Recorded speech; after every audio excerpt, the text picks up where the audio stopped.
explain how we got there. Because, see, when people became aware of this, and folks started stumbling upon these operations in the 1960s, you know, it was within the Cold War, so it was virtuous us against the terrible Soviets, you know, back in those days.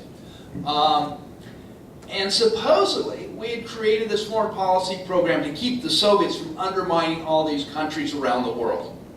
Okay.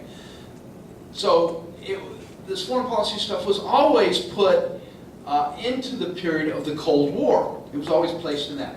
However, the reality is that the American labor movement, particularly the AFL, has been doing this for almost 100 years. It started under President Samuel Gompers in Mexico during the Mexican Revolution, starting in about 1911.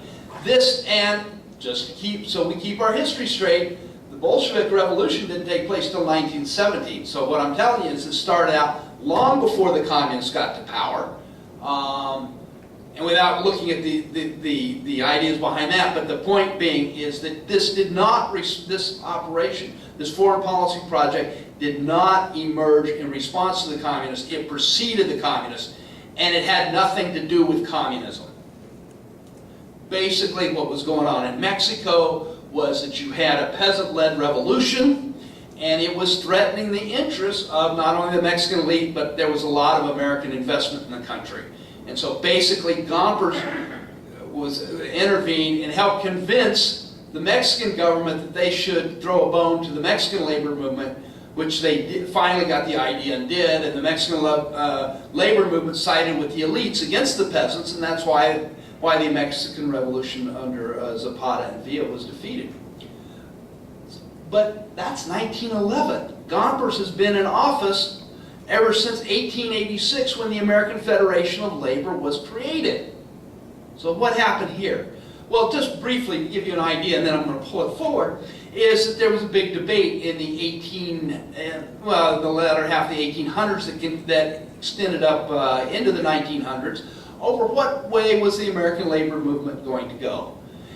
Basically, Gompers and his side won that it was going to be a narrow trade unionism, that they were only going to look out for their members, do everything they could for their members, but they didn't care about anybody else.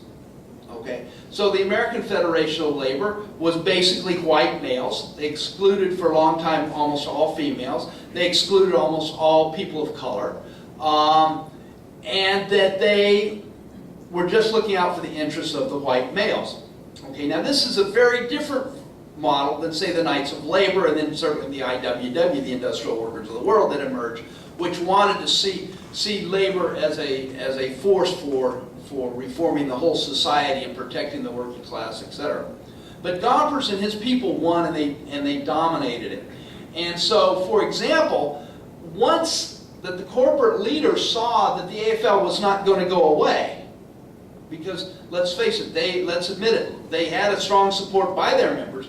Basically, big business under the National Civic Federation co-opted labor, and co-opted particularly Gompers, and basically said, we'll give you a bone here and there as long as you don't organize anything more than the white males, etc. And Gompers bought this. And so, like I say, he intervened on their behalf, on his behalf and theirs as well.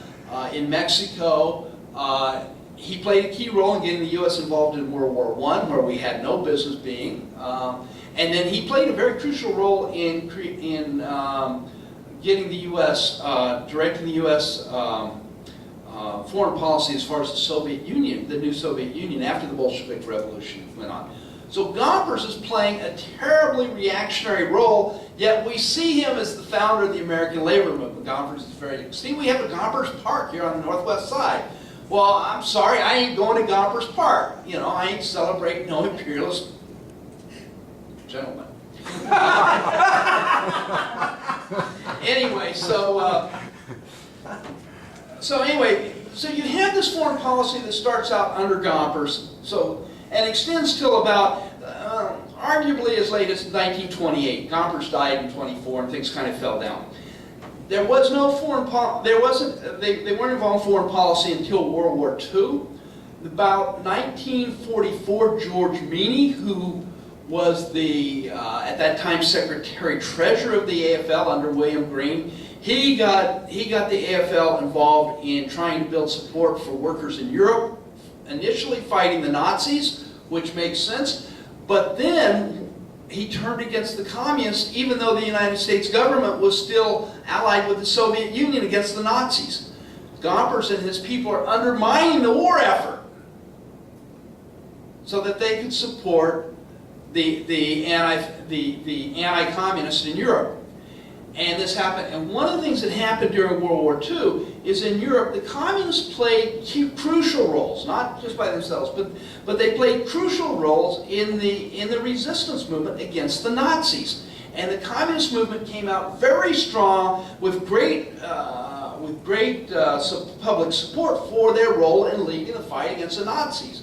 And so after the war in '47, it looked like the communists were going to win power in both Italy and France, and the AFL sent their man Irving Brown over there, who organized other unions to split the labor movement. He organized thugs on the docks of Marseille to beat up the communist dock workers and things such as this.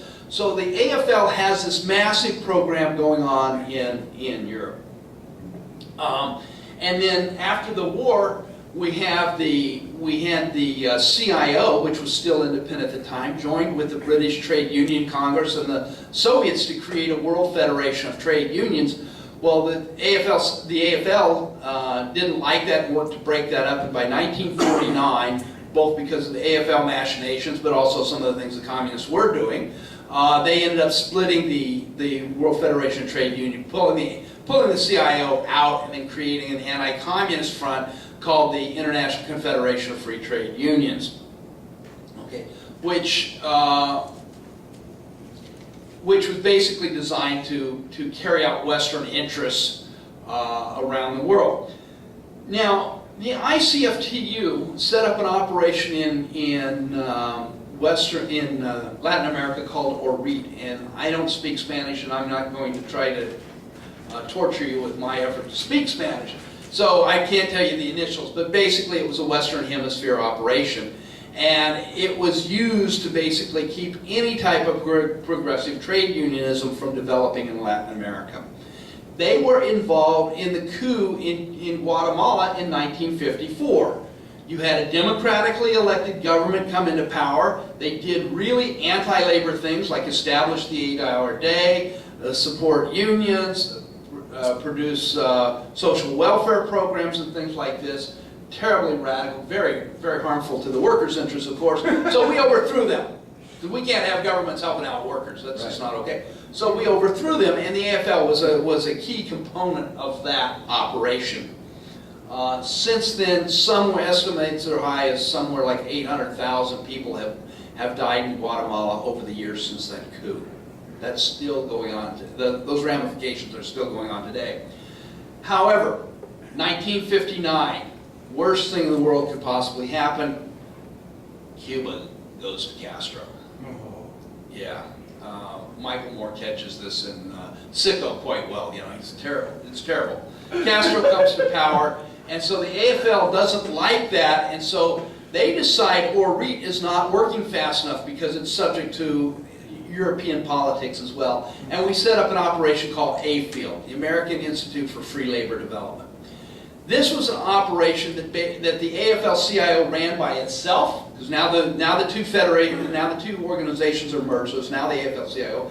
They're running themselves. They can't stand the idea of anybody having trade unions that are independent, that are more militant than just wanting to collectively bargain. They don't like the idea that some countries don't just basically bow and kiss the feet of the United States whenever we burp.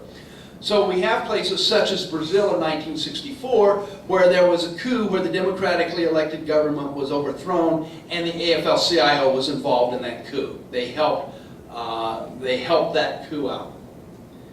But it's in Chile where we know the most about what they did. In Chile, you had a democratically elected man, Salvador Allende, become president through all the constitutional processes. And Allende had some weird ideas. I don't know where he got them. But he had the idea that in a resource-rich country like Chile, because they've got tons of copper down there. For some reason, the people should benefit from this.